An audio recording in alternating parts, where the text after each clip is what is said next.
ভারতের উত্তর পূর্বাঞ্চলের ৬ রাজ্য অরুণাচল প্রদেশ, আসাম, মেঘালয়, মিজোরাম, সিকিম ও ত্রিপুরা এই মুহূর্তে ভয়াবহ দুর্যোগের মধ্য দিয়ে যাচ্ছে।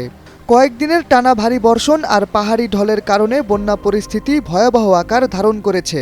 নদীর পানির উচ্চতা দ্রুত বাড়ছে, সৃষ্টি হয়েছে ভূমিধস, ভেঙে গেছে সড়ক যোগাযোগ, ভেসে গেছে ঘরবাড়ি।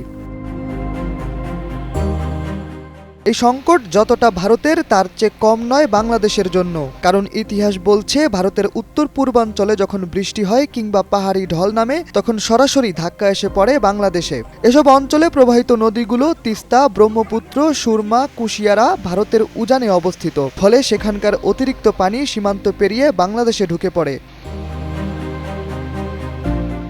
এমন ঘটনা আগেও ঘটেছে। ১৯৮৮ সালের স্মরণকালের ভয়াবহ বন্যায় ঢাকাসহ দেশের প্রায় ২/৩ এলাকা তলিয়ে গিয়েছিল। সেই বন্যার মূল কারণ ছিল ভারতের অতিবৃষ্টি ও উজান থেকে পানি ছেড়ে দেওয়া। ২০০৪ সালে উত্তর পূর্বাঞ্চলে আবারও ভয়াবহ বন্যা দেখা দেয়। মেঘালয়ে রেকর্ড পরিমাণ বৃষ্টিপাতের ফলে সুনামগঞ্জ ও নেত্রকোনায় অসংখ্য মানুষ পানিবন্দী হয়ে পড়েন। এমনকি সম্প্রতি বছর ২০২২ সালেও একই দৃশ্য দেখা গিয়েছিল। মেঘালয়ে ভারী বর্ষণের ফলে সিলেট ও সুনামগঞ্জে কয়েক দশকের মধ্যে সবচেয়ে ভয়াবহ বন্যার সম্মুখীন হয়েছিল মানুষ।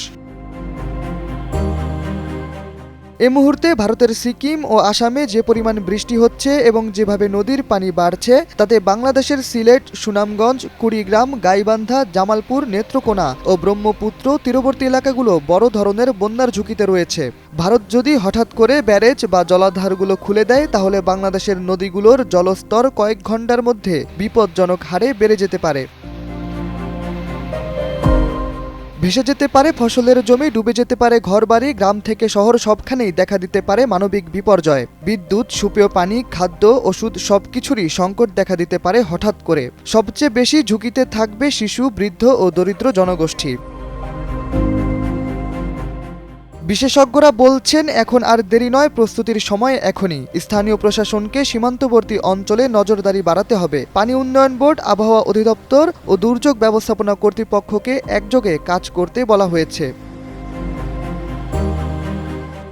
আশ্রয় কেন্দ্র প্রস্তুত রাখা, শুকনো খাবার মজুত করা, বিদ্যুৎ সরবরাহ ও স্বাস্থ্যসেবা নিশ্চিত করার দিকেও নজর দেওয়ার কথা জানিয়েছেন বিশেষজ্ঞরা। সবচেয়ে গুরুত্বপূর্ণ বিষয় হলো সাধারণ মানুষকে আগেই সচেতন করা এবং প্রয়োজনীয় সতর্কবার্তা পৌঁছে দেওয়া।